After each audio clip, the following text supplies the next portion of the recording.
اور ہم ہی نے تم کو ابتدا میں مٹی سے پیدا کیا، پھر تمہاری شکل و صورت بنائی، پھر فرشتوں کو حکم دیا کہ آدم کے آگے سجدہ کرو، تو سب نے سجدہ کیا لیکن ابلیس کہ وہ سجدہ کرنے والوں میں شامل نہ ہوا۔ اللہ نے فرمایا جب میں نے تجھ کو بھی حکم دیا تھا تو کس چیز نے تجھے سجدہ کرنے سے باز رکھا؟ اس نے کہا کہ میں اس سے افضل ہوں، مجھے تو نے آگ سے پیدا کیا ہے اور اسے مٹی سے بنایا ہے۔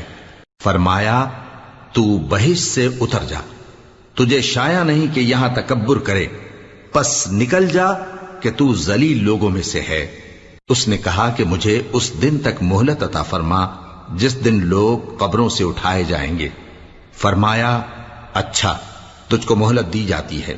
بولا کہ مجھے تو نے گمراہ کیا ہی ہے، میں بھی تیرے سیدھے رستے پر ان کو گمراہ کرنے کے لیے بیٹھوں گا، پھر ان کے